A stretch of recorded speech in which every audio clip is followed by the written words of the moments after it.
Hi, this is Micah Clark with the American Family Association of Indiana. Thank you for joining us again. We are in the first full week of the Indiana legislature, second half, where they are hearing House bills in the Senate and Senate bills in the House. So we finished our first week of committee hearings for House bills in the Senate. The three bills I want to talk to you today are all in the Senate. And you're going to be familiar with at least two of them, maybe all three of them if you read my weekly email. But I want to talk about one that we haven't talked about a whole lot. This is House Bill 1122. House Bill 1122 concerns adult business zoning regulations.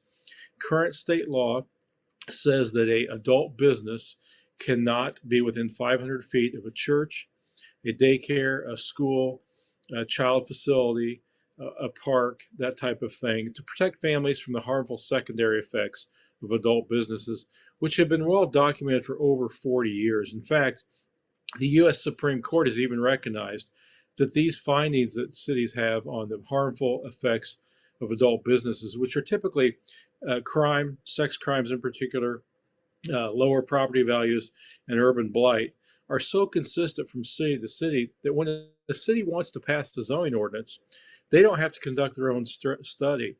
They can cite any number of studies from other cities because the findings are so universal from city to city and state to state that these businesses are not like other businesses.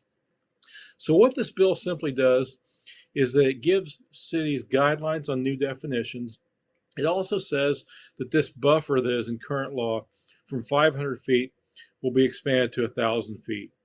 This won't affect a lot of adult businesses in Indiana, but what it will do is in the future, it will give better protection for families to keep these places away from children's facilities in particular, like maybe a go-kart track or a Chuck E. Cheese or a Sky Zone or some place where kids congregate to protect them from the harmful secondary effects of these businesses.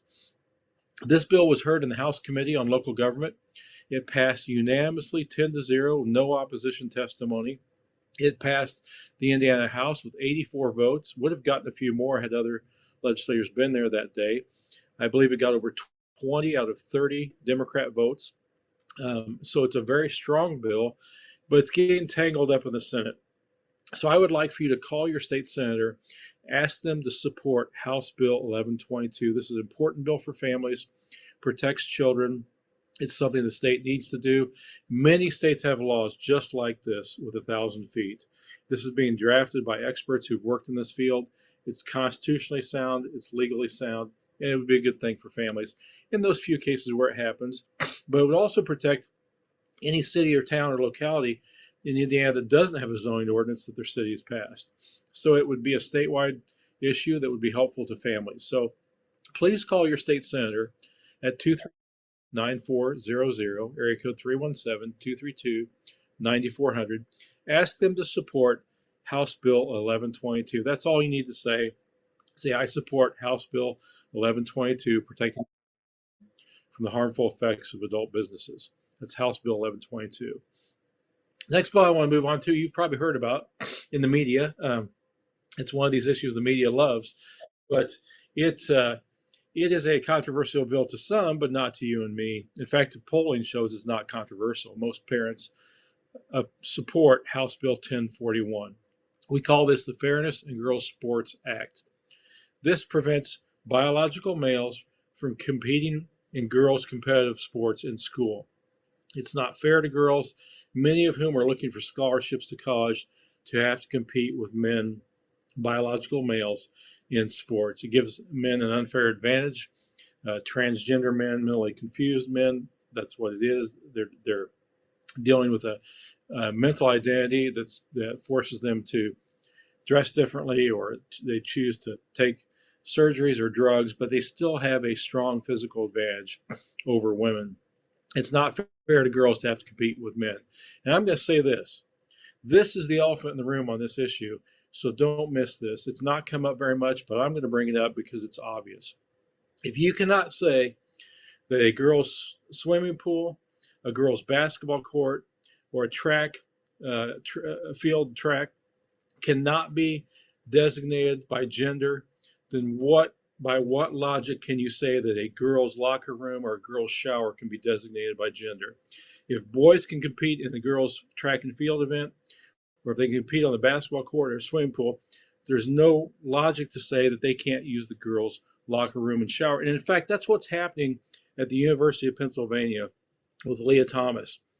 She identifies as a girl, but she has biological male genitalia, and she is in the shower and locker room with girls, and the girls are complaining about it, makes them feel uncomfortable. Our pendulum has swung so far to the crazy end, we don't think about the majority of girls and putting them in positions of privacy, unfair competition, because we're so afraid to say some things are right, some things are wrong. People are free to live as they choose. They can do what they want, but they can't force everyone else to abide by their fantasy. This bill protects girls in multiple ways and protects girls' sports. So the Fairness in Girls Sports Act is House Bill 1041. It's in the Senate. It had a hearing this week. They'll vote on it in committee next Wednesday, this coming Wednesday.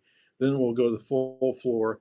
You can call your senator on House Bill 1041. Ask them to support the Fairness in Girls Sports Act 1041. Now, the last bill I want to mention is another one you've heard about in the media quite a bit. And especially on social media, you need to be careful about House Bill 1134. This is a bill concerning critical race theory and divisive concepts.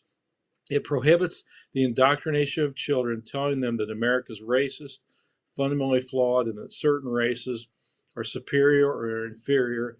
Everything is based upon a racial lens. Parents don't like this in polling.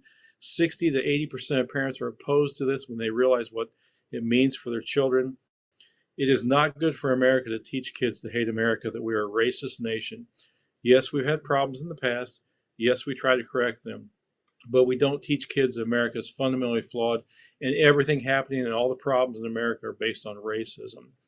So House Bill 1134 is a bill that we've supported from the beginning. And I said, be careful on social media.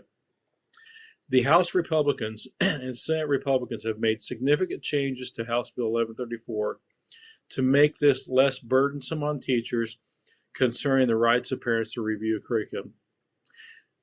The House author on the floor of the House, Representative Tony Cook, made changes to this bill, and he said he made 24 concessions to teachers groups, teachers unions, to make this more teacher friendly.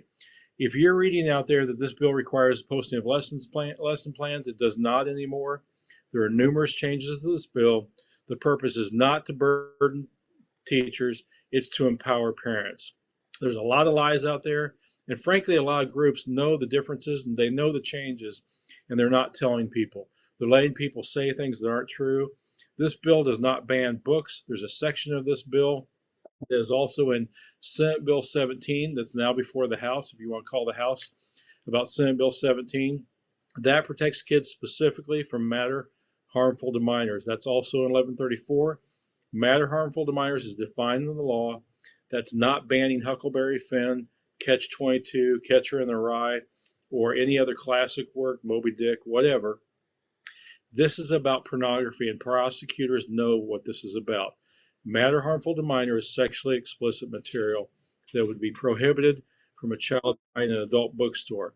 It's illegal to give a child this material outside the school. It should be illegal to give this material to the child inside the school. It's that simple.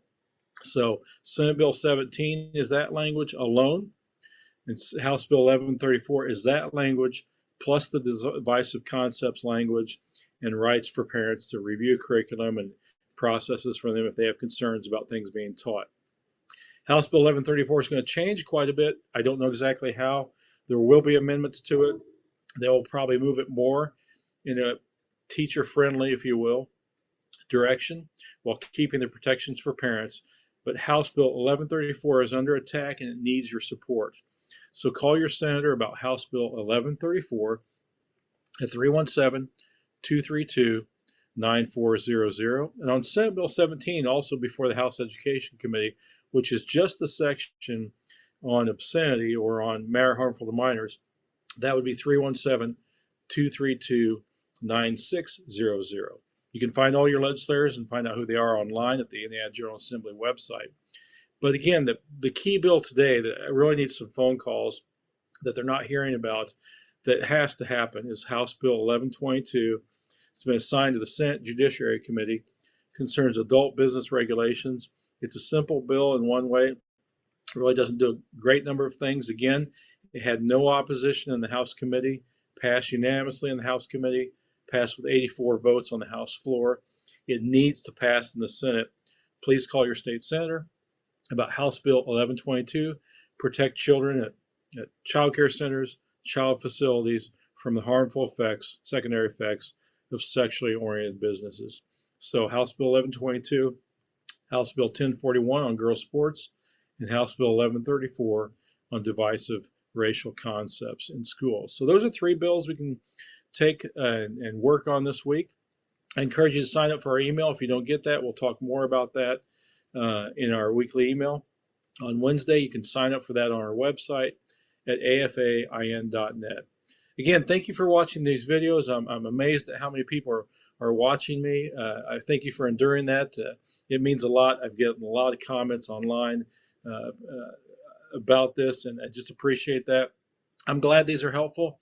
But for more details specifically, please sign up for our email if you don't get those on Wednesday mornings at afain.net. Again, I'm Micah Clark. Thank you for joining us today.